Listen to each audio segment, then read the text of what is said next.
Hi guys, welcome back to city Lakshman ತ್ರಿಬಲೈಟ್ YouTube channel. ಇವತ್ತಿನ log ಏನಪ್ಪ ಅಂದರೆ, ನಾನು ಮೊನ್ನೆ ಒಂದು ವಿಡಿಯೋ ಹಾಕಿದ್ದೀನಿ ನಮ್ಮ ಮೆಕ್ಯಾನಿಕ್ದು ಬ್ರೇಕಪ್ ಪಾರ್ಟ್ 1 ಅಂತ. ಈಗ ಅದು ಪಾರ್ಟ್ 2 ಹೇಳ್ತಾ ಇದ್ದೀನಿ. ಅವ್ರಿಗೆ ಯಾಕೆ ಬ್ರೇಕಪ್ ಆಯಿತು ಎಲ್ಲ ತೋರಿಸ್ತೀನಿ ನೋಡಿ. ಅಲ್ಲಿ ಕುತ್ಕೊಂಡಿದ್ದಾರಲ್ಲ ಅದ್ನಾನ್ ಅಂತ, ಈ ಹುಡುಗ ಫಸ್ಟ್ ಗರ್ಲ್ ಫ್ರೆಂಡ್ನ ಬ್ರೇಕಪ್ ಆದಮೇಲೆ ಗೊತ್ತಿಲ್ದಿರನೇ ಆ ಹುಡುಗಿ ಜೊತೆ ಮ್ಯಾರೇಜ್ ಫಿಕ್ಸ್ ಆಗಿದೆ. ಅಂದರೆ ಆ ಹುಡುಗ ಈ ಹುಡುಗಕ್ಕೆ ತೋರಿಸಿರ್ಲಿಲ್ಲಂತೆ ಆ ಹುಡುಗಿ ಫೋಟೋ. ಆಮೇಲೆ ತೋರಿಸಿದ ನಂತರ ಇವನಿಗೆ ಫುಲ್ ಶಾಕು. ಇವನು ಶಾಕ್ ಆಗಿಬಿಟ್ಟು ಈ ಹುಡುಗ ಆ ಹುಡುಗಗೆ ಹೇಳಿದ್ದಾನೆ, ಅಯ್ಯೋ ಮಚ್ಚ ಅವ್ನು ನನ್ನ ಗರ್ಲ್ ಫ್ರೆಂಡ್ ಕಣೋ, ಬೇಡ ನಿನ್ನ ಕತೆ ಮುಗೀತು ಬಿಟ್ಟಾಕು ಅಂತ ಹೇಳಿದ್ಮೇಲೆ ಆ ಹುಡುಗ ಅಲ್ಲಿಗೆ ಸ್ಟಾಪ್ ಮಾಡ್ಬೇಕು. ಅವ್ರ ಮನೆಯವ್ರ ಹತ್ರ ಮಾತಾಡಿ ನಂಗೆ ಈ ಮದುವೆ ಬೇಡ ಅಂತ ಸ್ಟಾಪ್ ಮಾಡಿಬಿಟ್ಟಿದ್ದಾನೆ. ಆ್ಯಂಡ್ ಯಾಕೆ ಆ ಹುಡುಗ ಆ ಥರ ಹೇಳ್ದ ಅಂತ ಆ ಹುಡುಗ ಬಾಯಲ್ಲೇ ಕೇಳೋಣ ಬನ್ನಿ. ಸದ್ಯಕ್ಕೆ ಯಾಕಪ್ಪ ಬ್ರೇಕಪ್ ಆಯ್ತು ನಿಮ್ಮಿಬ್ಬರಿಗೆ? ಏನು ಮೇಡಮ್, ಡೈಲಿ ಒಂದು 500 ರೂಪಾಯಿ ಬೇಕಾ, 1000 ರೂಪಾಯಿ ಬೇಕಾ ಅಂತ ಮೆಸೇಜ್ ಮಾಡಿ, ಇವತ್ತು ರಜೆ ಆಗಬೇಕು, ನಾಳೆ ರಜೆ ಆಗಬೇಕು ಅಂದರೆ ನಾನು ರಜೆ ಆಗಿಬಿಡ್ತೆ. ನಾವು ಇಲ್ಲಿ ದುಡೋದು ಏನೋ. ಅದಕ್ಕೆ ಯಾರ ಹತ್ರ ಗರ್ಲ್ ಫ್ರೆಂಡ್ ಇಲ್ಲ ಅವರು ಚೆನ್ನಾಗಿರ್ತಾರೆ, ಯಾರ ಹತ್ರ ಇರುತ್ತೆ ಅವ್ರ ಲಾಸ್ ಆಗಿಬಿಟ್ಟು ಹೋಗ್ಬಿಡ್ತಾರೆ.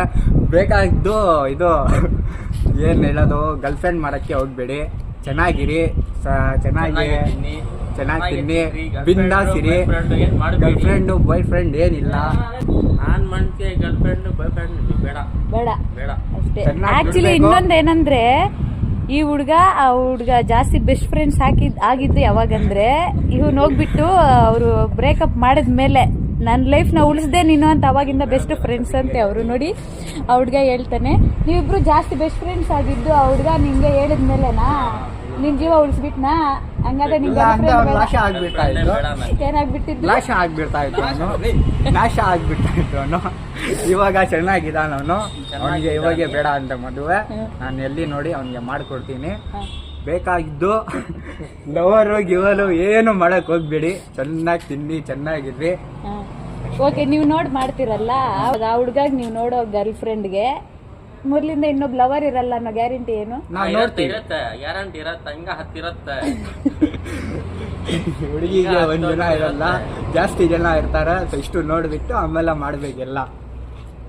ಸೊ ಇಷ್ಟು ಗೈಸ್ ಪಾರ್ಟ್ 2. ನೆಕ್ಸ್ಟ್ ಬಂದ್ಬಿಟ್ಟು ಪಾರ್ಟ್ 3 ಏನನ್ನೋದು ಅವರೇ ಹೇಳ್ತಾರಂತೆ. ಇನ್ನೊಂದು ಸರ್ಪ್ರೈಸ್ ಇದೆ ಅಂತ ಹೇಳ್ತಿದ್ದಾರೆ. ಆ ಸರ್ಪ್ರೈಸ್ ಏನು ಅಂದ್ರೆ, ಈ ಬೇಬಿ ಮೂವಿಯಲ್ಲಿ ಆಗಿದೆಯಲ್ಲ ಆ ಥರ ಸರ್ಪ್ರೈಸ್ ಇದೆ ಅಂತ ಹೇಳ್ತಿದ್ದಾರೆ. ಅದೇನು ಅನ್ನೋದನ್ನ ನೆಕ್ಸ್ಟ್ ಪಾರ್ಟಲ್ಲಿ ತಿಳ್ಕೊಳ್ಳೋಣ. ಅಷ್ಟುವರೆಗೂ bye. Thank you for watching.